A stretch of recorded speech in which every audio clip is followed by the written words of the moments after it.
Predators can go from Browns to Browns lobbies. Browns account and go to Pred lobby. Sorry. Listen, that's not the point.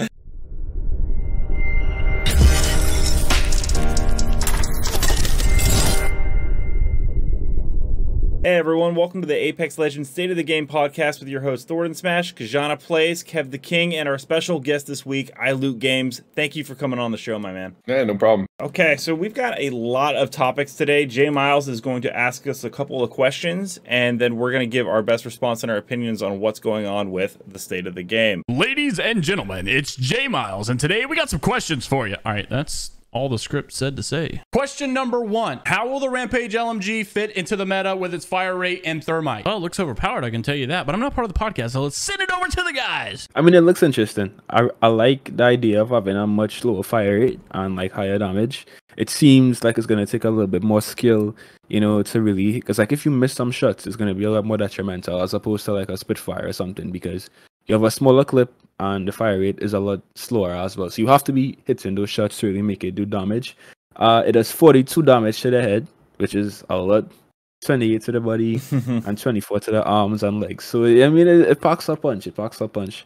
So you see how it plays out. And I'm also interested to see how the whole mechanic with the thermite, you know, hopefully it doesn't too, you know, OP, but it seems pretty good right now. Yeah, so we'll see. It's kind of like an automatic G7 is the way I look at it, especially with the recoil rate. I mean, I feel like Apex, what it comes down to at the higher skill level, though, is the time to kill. So I feel like the gun may not be that effective at a higher skill level, but it's going to be fun to use in the lower skill level. The blowing off doors, though, is going to be an aspect that we're all going to have to adapt to, and I'm sure we're going to get complaining about that, but that'll make it interesting. I'm not a fan, personally, of slow fire rate. I don't know about you guys, but I just feel it's like so awkward, like using the 30-30.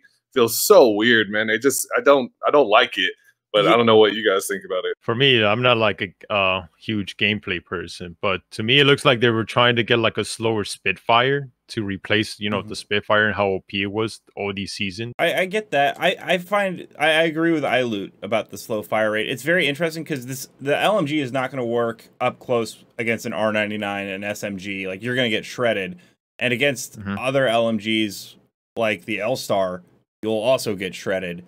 It seems best at a distance, but then, I mean, you're better off maybe using the Hemlock, which you can fire faster, and using stuff like the G7. It'll be interesting to see how it plays out, but I don't really know that we needed another LMG with heavy rounds. Really. Question number 2. What is going on with Apex developer Daniel Z Klien's past with some controversial issues? So, our favorite Daniel got in trouble because some Watsomane, I don't know if it was a Watsomane. I'm going to say it's a Watsomane because that would be funny. So what happened is that Daniel was caught making some racist comments and misogyny comments and also sexual jokes a long time ago, right? So those were the claims. So what happened was that Daniel made a response, and this is my problem with his response. Is that for those of you who want to know what he said, so the racist comments, this is what Daniel said. Okay, so this is what he said. He confirmed it. It's not an allegation. He confirmed this is what he said. And so he also said some misogyny things about women right here. And so I did a bit of research, and people told me that this happened the same year too. I'm not sure about that, but that's what people were telling me, that this happened in 2007. So, real quick, I actually found some stuff out after I did my video.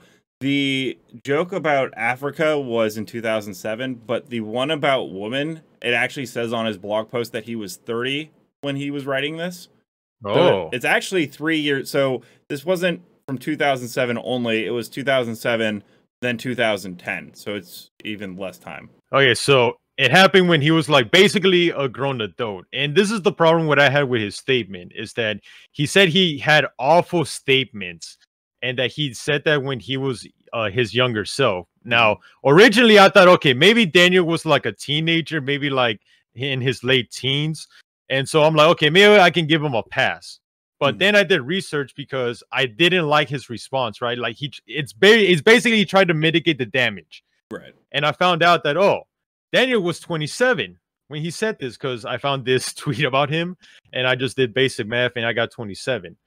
And so then I'm like, okay, dude, look, The whole I think you guys know what's happening with Activision and Blizzard and how they were like caught for harassing women, right? Mhm. And he was kind of being preachy about all that. And I'm like, look, dude, how are you gonna say that company has to take accountability for their actions, right? When right here, when you got caught for something you said in the past, and I know people change over time, but it's not like you're taking accountability. It's you basically trying to minimize the damage. Like, oh, I was young, you were 27.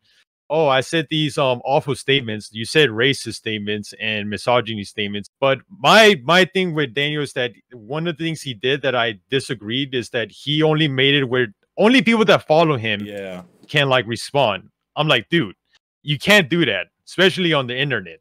When you're being accused of something, right, you have to take responsibility and admit it. Why are you censoring people? And we all know there's a certain person in the community, right, that kept on lying, manipulating his fans, right, and cheating, right. And worst of all, we caught him. Worst of all, he kept on deleting comments in his comment section and censoring his like to dislike. People like when they see that, they feel like you're more guilty, you know. I don't think Daniel is the same person he was 14 years ago. I think he's changed. But I think the way he handled it, right? The way he just like tried to brush it off like, oh, you know, I was young and dumb. No, dude, like take accountability, you know? Right. So that's my response to that. Oh, Dan. I'm tired of having these conversations about like you know, race and racism and sexism. I feel like there's really not much to say. I mean, we work among so much people in this community and in just life who have said dumb shit, who've done dumb shit. And you know what? Yes, they should take full accountability. But I feel like, especially the last podcast we always talking about Daltouche, I feel like I've said all I need to say about that. I just feel like I'm kind of tired of having you know what I mean? Like it just sucks to be having these conversations about the same thing all the time. I actually agree with what Kev said about, you know, he shouldn't be trying to like censor people's opinions and stuff, because if you're making a public apology, then the response also needs to be public and not exactly. Yeah, so I agree with that. But you know, this is, dude, it's just the times that we're in at this point where your whole history is out there, right? It's all saved on some kind of, someone can find it. So then you have like, is there ever a point where you can move past your past? That's the question, you know, like he's probably thought like this was so long ago, Respawn probably already knew about it. Well, how do I react when it's brought up again, when everyone was probably already aware of it when I first got to Respawn? Yeah. Another thing about Daniel is he is very vocal for marginalized people. He speaks up all the time. His timeline is nothing but that. But at the same time, I mean, like you said, Kev, he wasn't a kid at the time. He was a grown adult. And, you know, if you're still making statements about that at 27 and 30, that's kind of weird, you know? Like, you should know better by then. So it's so hard because it's in a weird spot. You have someone who really does seem like a completely different person. Polar opposite, not just different, just polar opposite of this person. So there's no like clear, this happens with everyone. There's no like clear path of how to recover from something like this. Like, how do you move forward? No one really knows. It's kind of like it just happens in real time and people adjust and kind of react, but there's never a clear way on how to move forward or if you even can move forward. And so it's a rough one, man. I don't know exactly what to do. I don't think that he should be canceled. You know, I got comments like you got comments, I'm sure, where they're like, you're trying to cancel him. No one's trying to cancel him, but you want to see the response and reasoning behind it so that you can understand it better. And I don't know, man. It's a hard one. To me, I wanted him to at least admit all the like allegations, right? The racism, the sexism, and the maybe sexual jokes allegedly, right? And be like, yeah, I said that, and I'm sorry. So I'm not the same person. I changed. Obviously, I seen his timeline. He's super supportive of like marginalized people now. I don't think he's the same person. Like I said, I just wish, like, you know, like he was saying like, oh, Activision and Blizzard take accountability for harassing women. Like, come on, Daniel, like also you, like, you know, be a man of your word. Also take accountability. Don't try to minimize like your statements. Like, oh, they were just awful statements I did and I was young, you know, like, no, it's more to that. Yeah, sure. I feel like yeah, he was 27, and this is me just being somebody who, you know, gives people the benefit of the doubt. I mean, I feel like yeah, he was 27, but in the period between 2007 and 2021, I feel like there's been a lot more education on these topics, like a lot more education on racism and, like, you know, what is considered. Because if we're being real, people just don't know what racism is. Like, people don't know, you know, when they say certain things that might come across offensive, you know, and I've seen it, I've experienced it, and people just didn't, like, there was a lot less emphasis on, you know, explaining why this is offensive, you know. So I feel like throughout those years, maybe he just, like, really understood, you know, what not to say. His views on people changed.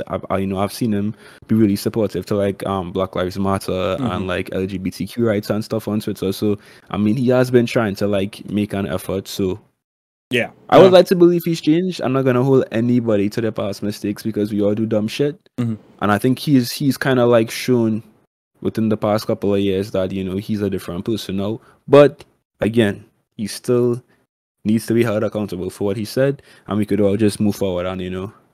The story originally broke from another YouTuber, and he kind of had a back and forth with the director of communications for Respawn. And along with other people, I guess we're getting messages from Ryan Rigney, the director at Respawn, and he kind of was telling people to stop talking about it, to remove the video like it was 10 years ago.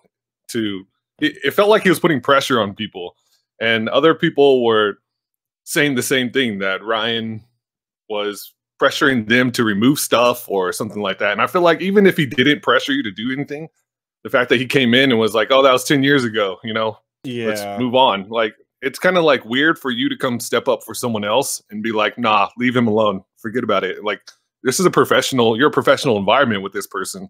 This isn't your son or something, you know. It's weird for you to step up like that and speak for him and try to tell other people that they don't need to hold him accountable. Like, I don't know what you guys thought about it, or you guys probably heard things that I didn't hear because I didn't speak to everyone, but there was someone else who posted Apex Sheriff or something like that, he calls himself, where he said that they were threatened, that people were getting threatened about deleting the videos. I don't know if that's true or not, though. Whoa. So the guy that's been, like, retweeted by Snipe Down, his name is he calls himself the Sheriff, Apex _ Sheriff.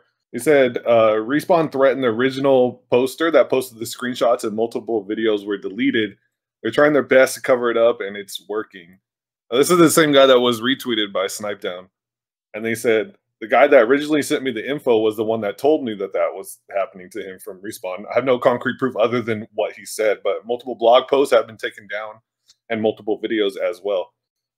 So I don't know if that's, you know, obviously that's just taking his word for it, but he is the one who also got retweeted by Snipe Down. So he has, like, he's getting a lot of attention for that. I mean, overall, like I said, I think Daniel has changed. I hope, you know, that everything comes to a somewhat solid conclusion. I just don't think the way that it was handled on their end with, if they did send threatening stuff to take down the videos, I don't think that's appropriate. I don't like how Daniel didn't allow tweets for his apology, nor did he specify really what he was apologizing for, just that it was a blog post.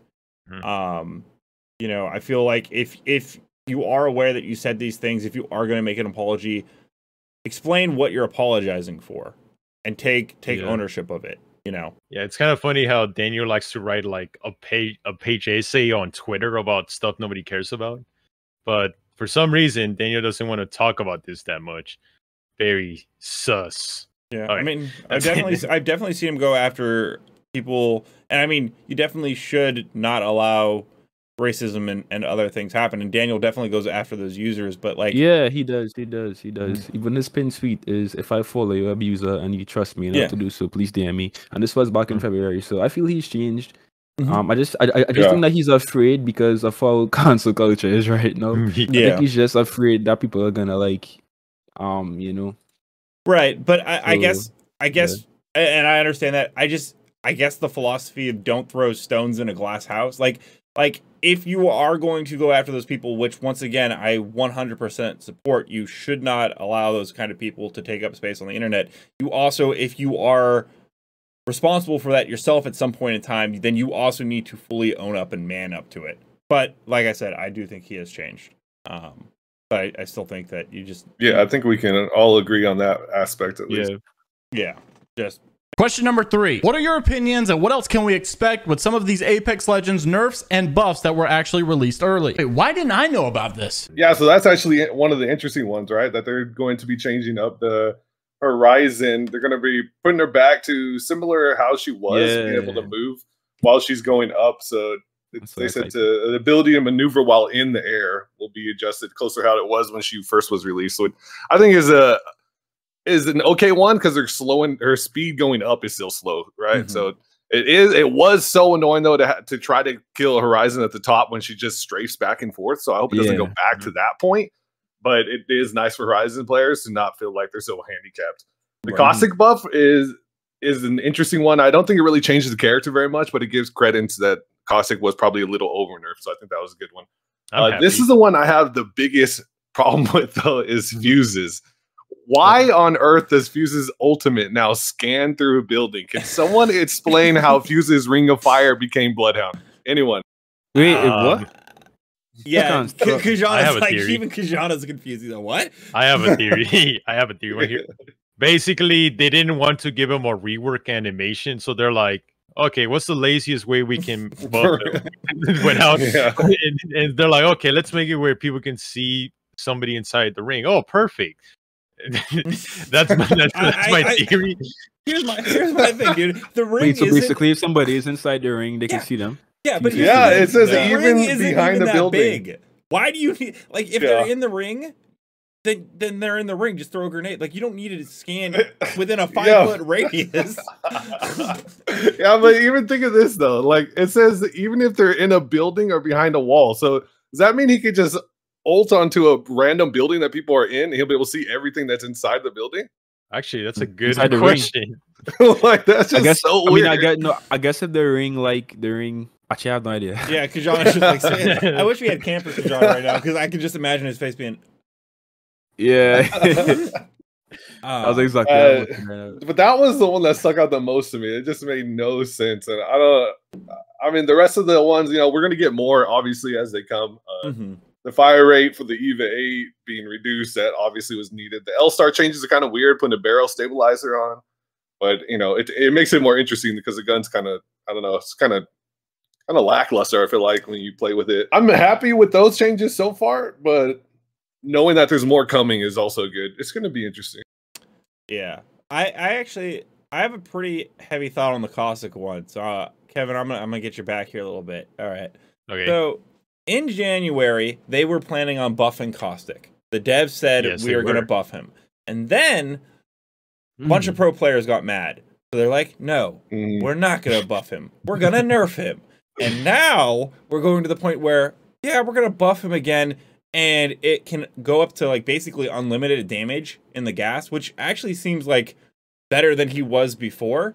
So I don't, just stick to your guns is what I have to say to the balance team. Like, stop. Either do the buff as originally was planned. Don't just appease pro players by nerfing him if you're just going to make him even more powerful later on. It just doesn't make sense. When that was January, right? Back when it was Daniel again. Daniel said how Caustic was one of the weakest legends. Yeah, but he said he was one of the weakest legends, and he was actually one of the strongest legends back then. Yeah. And I guess in the space of 2 weeks, he saw some some data that basically showed that Caustic was actually stronger. Yeah. But this was after Yeah, that doesn't make sense. And after the pros complained. Yeah, exactly. After everyone was like, bro, this doesn't make any sense. So then they nerfed him. So my opinion, he just realized, oh wait, maybe I just looked at this data wrong. Maybe I think that's probably like the biggest complaint. But you guys probably see the same thing, that anytime there's going to be a nerf and it's called on by the pros, the community hates it. Like the average player, they hate it. If you get their character nerfed because of a pro complaining, oh man, like, I don't know, but do you guys get those same kind of comments where they're like, the pros don't run the game? Why are you ruining the characters? Like, dude, I did a video on nerfs and buffs, and the general community, after I had talked about Caustic, were like, everyone wanted Caustic nerfed. I'm like, That's not how I remember it. Like, I remember the pro players wanted it, and the general player base did not want it. No, they did not. Yeah, and everyone just remembers that they think that, oh, everyone wanted it because a few pro players. Like, yes, the pro players wanted it, but that's not how the general player base feels. And I said it before. I would say definitely don't base any nerfs off of exactly what pros say, because obviously pros are at a completely different skill level. But at the same time, the devs are mostly casual players, and they need that input from people who actually play the game at a certain level to really, the devs themselves said how they are trash at Apex. They literally said that. So I think they need the input from pros to like guide them and just kind of, just kind of like hold their hand along the way and be like, It's kind of a balancing act. You have to keep the pros happy, so they'll stream your game. Yeah. And I remember with Caustic, right? The thing that like really got a lot of Caustic Minks angry, like me, was that Daniel said that if they take something away, they had to give something back. The problem is they took everything away from Caustic. And we're like, what's happening, Daniel? What happened to the whole if you take a power away from him, you have to like give him something in return. And so now that they fixed him, so now that they give him back his at least the ability where his gas is actually scary if you stay there long enough. So I like to thank Daniel for that, even though it was kind of his fault and he's fixing his own problem. But now I can finally play Caustic again. Here's my thing. This is my last piece, because there's obviously debate here between about the Caustic buff. Here's the thing: is Apex Legends is also a game, I like to consider it a game of rock, paper, scissors. And each legend has a specific weakness. For instance, Caustic can be almost nullified by a crypto. If he uses the EMP, goodbye to all your gas tanks. But furthermore, everyone has made Season 9, the biggest complaint is Revtane. Rev and Octane causing chaos. You know how you stop Rev and Octane? You have good defensive legends that can push it back. And that's the problem. There aren't any no one's scared of Watson. No one's scared of Rampart, unless you're playing Gaming Merchant. And no one's scared of Caustic right now. So you have to, when they made them weaker, that allowed that Rev Octane push to become so annoying. I don't know what's going on with Watson. And I would like to see something for Watson in the near future. I just feel bad for the defensive legends. I just feel like they're kind of useless. Yeah, it's just hard because you don't want games to turn into box up into a building. Because I don't know about you guys, but when the ALGS was just Watson up a building and then whoever gets unlucky has to move to another building loses, that was so boring. And it was boring to watch. I know the pros liked it for whatever reason, but man, I hated watching that. It's so much more exciting to see an Octane out there now and being much more aggressive and no one really running huge defensive characters besides Gibby, where it's just a bubble as a defense. I think it's just much more entertaining that way, and maybe the devs are trying to prevent that from coming back. I don't know, but I'm glad it hasn't come back yet. But I do understand, Watson's not very fun to play, that's for sure. So yeah, balancing it for how pros play and then the general player base, because the general player base, for the most part, doesn't play Watson effectively. So it's just it's weird because you don't want to buff her, because then the pros will use her too much and it becomes a stagnating problem. But if you don't buff her, then no one picks her to play regular. So maybe just have different tournament rules. It's not gonna be good. And no matter what the fans want or what Respawn tries to do, every legend is not gonna be the best or even good. Like, some legends are gonna be trash during sometimes, and that's fine. And that's just life. Like, every legend is not gonna be good all the time. Question number 4. Mike, hand me the card for question number 4. Mike, hand me the card! Thank you. Number 1 console pred was found out to be cheating with Need a Soda. Mike, what does this say? Need a Soda? Who is that? When will this bronze lobby glitch ever be fixed? And what does this mean for rank? Mike, just leave, man. I'll handle the cards from here. Like, somebody sent me this information that somebody can get into a predator can get into bronze lobbies. And there's been an issue for... damn, it goes way back. Every time they say they fix it. Yeah, it's been around forever. Yeah, I think this is like the 6th time they said they fixed it, and people just find a way to just somehow break their game. And so what's funny about this is that I don't know if you guys noticed now, but at the beginning of this, well, after the update of this season, we got it where if you try to like, if you switch a legend when you're readying up, like the queue stops. I don't know if you guys got in that. Basically, back to this guy right here cheating, like clear as day, right? That he's cheating. Yeah. So if I was Respawn, right, like you had to ban this guy to like make everybody aware, like, hey, the cheating shouldn't be like they shouldn't allow cheating, because if you just allow this guy to be #1, then everybody's gonna do it. I'm sure he's gonna be banned. I'm sure he's gonna be banned. I want to say I'm sure he would be banned, but the problem is he's also got 3 Predator badges on his account. It is obviously he's been doing it for a while. I don't know, maybe it's more difficult to like catch. Well, and he's been a top pred for like almost every season. Yeah. It's not like he's just sneaking in and getting the badge. He's been top for a long time. If this was you, is there any way they can fix it or no, in your opinion? So I actually know a lot about this issue. It's kind of what's plaguing Titanfall. The problem is that they have a server that runs all the back end with matchmaking called Strider. And Strider is outdated. It's very bad. There's a bunch of issues with it. And I don't think that they can actually update their entire system because of Strider.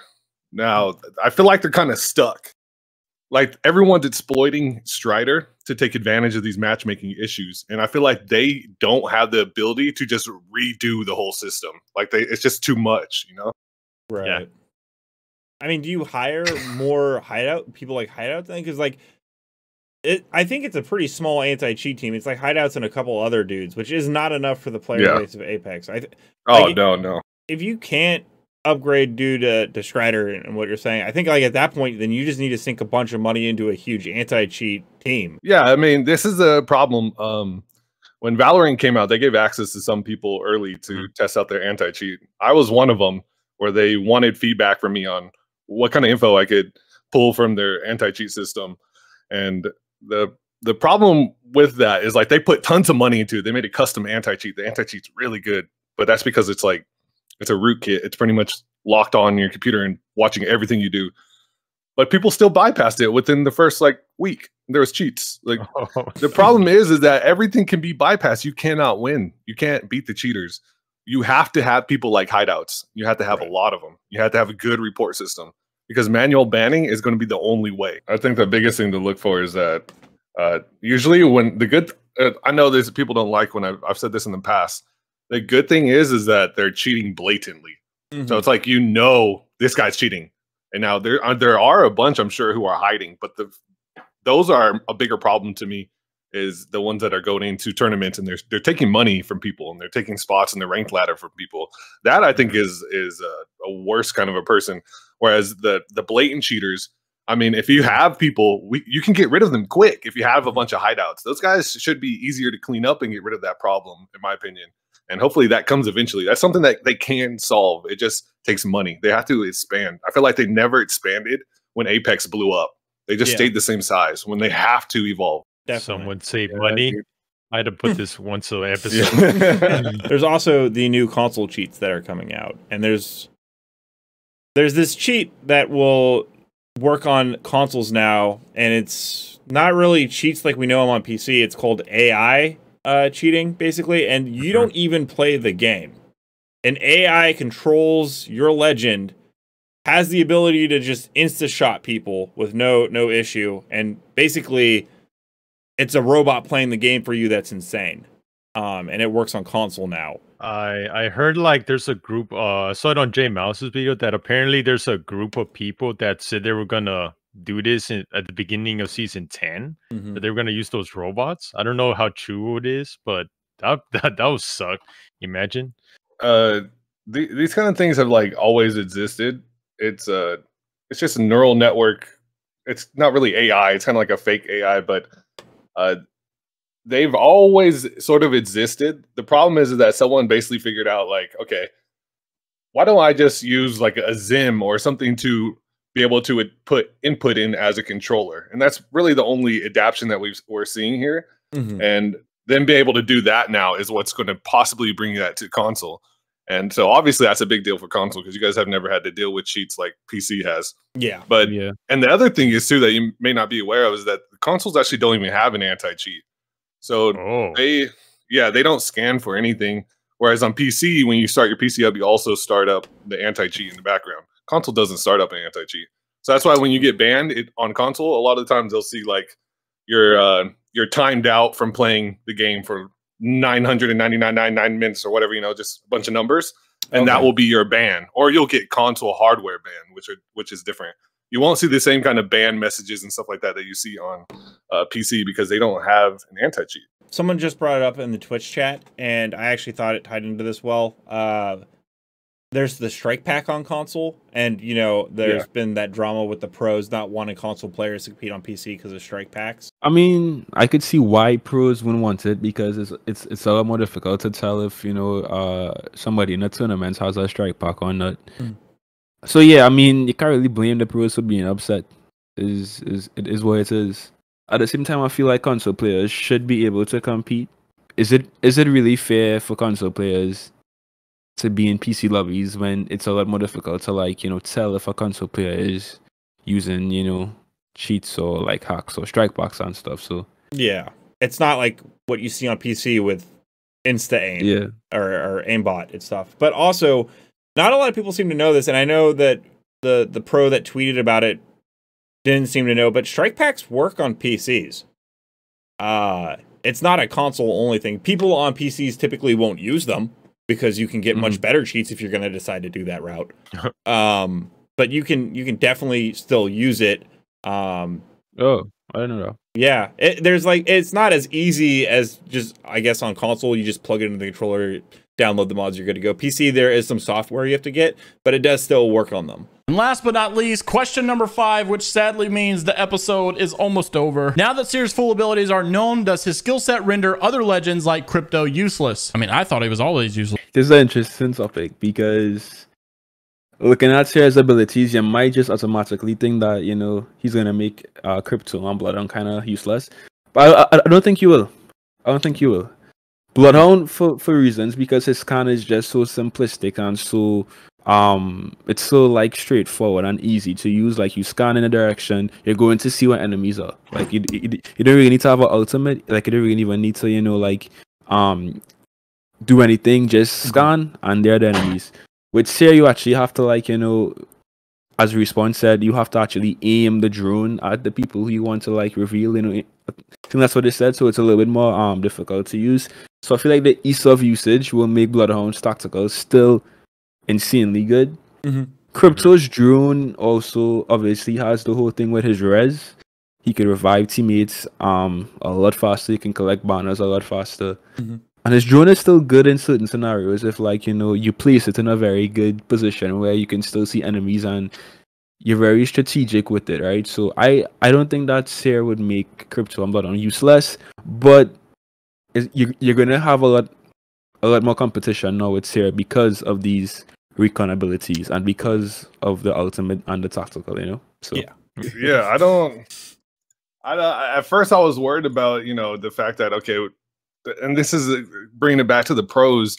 The pros have been complaining about Bloodhound, like the scanning, like they're like, oh, this isn't what a game's supposed to be. Like you have someone who can wall hack basically, and it doesn't make sense. And then they add the next legend right after this discussion where the devs were like, okay, we understand what you're saying, and I thought they made it sound like they're going to nerf Bloodhound, and then they bring this character out that now also not only can scan people through the walls, but also disables their healing or their reviving, and then the scan lasts for 8 seconds. And then we saw in the trailer today, obviously it's much more narrow, and Daniel has spoken up about this on Twitter. But it's still something that the pros who have the biggest voices are most likely going to speak out about. I have a feeling it's going to happen. Got it. Yeah, no, I agree with that. I see, the thing for me is I don't think Bloodhound's going to be that affected by it. I think that Bloodhound's ultimate makes him very different. He's more of he's still a tracker, but his movement is such increased, whereas Seer isn't as movement based. He's not going to be quick like that. Bloodhound gets to see everything in black and red like a digital threat, and he just moves so quick. I do think that while Crypto can revive people with his banner, which is a nice added bonus, he does become a little irrelevant. Because the drone and Seer's ultimate bubble, for all intents and purposes, kind of work the same, especially with the EMP matching somewhat of Seer's tactical. That those are very similar, and Seer doesn't need to be inside the drone to do that. He can do it while moving. Seen some insane crypto means who like don't necessarily really even need to be in their drone to track. They just place their drone in a very good position. The enemies run right into the drone. They're tracked there. He just did he uses EMP from like. I mean, I've seen some really good crypto mains who I think would still be able to use crypto in a really good way, because just like crypto's drone, like when you use Seer's ultimate, it's stationary. It's in one area. Like it covers one area, so enemies could easily run. I mean, they could try to run out of it, but once you use the ultimate, it's going to like only reveal enemies and stun enemies in one specific area. So it's similar to crypto's EMP in that sense. And you bring up a really good point, and I do agree with you. But I think, kind of also going off of what Iloot has said, the pro players, the people that are very good with crypto, are always going to be good with crypto, and they're going to get the most out of his abilities. But for the general player base, I mean, man, I don't know how to. I'm probably going to piss off some crypto mains that are just the general player base. But crypto mains they're not good. They're not good. Generally, aren't very helpful. They're honestly trash. But I also feel like the casual Seer mains are going to be trash too. Like, I feel like if you want to beat Seer and be effective, you really need to you need to be a good player. Like, Seer's not going to be an easy legend to pick up and use like Horizon, or somebody like Wraith or like Octane. I feel like if you want to be a good Seer main, you're probably going to be a good character, like a good player already. You know what I mean? Once again, I'm probably going to get grilled for this. But one, if you take a shitty crypto player and a shitty Seer player, I have a feeling that the Seer player is going to Seer is going to be easier to use than crypto. Therefore, he's going to be, by the general player base that sucks, they're going to pick, God, I'm going to get grilled so hard. They're going to pick Seer, and so crypto is going to be even less picked by the shitty players. Which might be good for everyone that's not shitty, because then they don't have to worry about a shitty crypto. But it sucks for crypto. For his tactical, the focus of attention, how long is going to be like, it's kind of like a silencer, like Red Silencer, but for like revives and like heal. How long is that going to last? Like, I saw Daniel said like a few seconds, but you guys said 8 seconds. Do you guys know the exact time? It's 8 seconds. No, it doesn't. No. The spotted part lasts 8 seconds, like the scan part. The actual disabling of the abilities only lasts like 1 second, Daniel said. What? It's just like a flash thing. They like cancel the healing or cancel the it just cancels what they're doing. So it's not like an EMP. It just cancels what it's like. If they're popping a bot, it cancels it. If they're reviving, it stops. But they will be seen for 8 seconds after they're hit. So you can track them for 8 seconds, which is a long time. Okay. All right. That's good to know. But crypto's drone is up there until someone shoots it. Yeah, that's true too. Forever. Oh, that's true. So I mean, so I feel like it just depends on a player. Like they're both gonna be difficult legends to become good with, and most casuals are gonna be trash for them if we're being honest. So I'm not really worried. Yeah. Here's a crypto tip. If you see an enemy, what you do is you go behind them and let them try to shoot the drone while your teammates try to shoot them from like from the back. That's what I do when I'm a crypto main. Well, I'm not a crypto main, but when I'm playing crypto, the way I put the drone. And the last thing I want to say is his ultimate. Yeah, you guys see it, right? The sphere. Yeah. So if you're a revenant and you're crawling, right? Let's say you're just crawling. Will you be detected by it or no? Has anybody like know if that's possible? I don't think they've gone over that in depth with it yet. Yeah, they did say that it's only if you're moving fast, so you would have to be sprinting. Yeah, that's a good point. Oh, so Revenant should be good. Okay, so if you do a jump pad, let's say you do a jump pad from right here, would that detect you?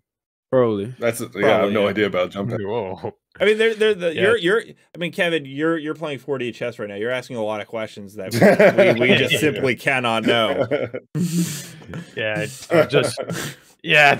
were just. I want to see if you guys knew anything. Okay, that's about it. The point is, I feel like Seer is not gonna definitely not gonna replace Bloodhound in pro games. No, I don't think he'll replace Bloodhound at all. I think Bloodhound will still be meta. He's gonna be a C tier legend. I could just feel it. C tier. I do think that I mean, like every legend works well when paired with others, but I think Seer fits really well with Octane and Revenant.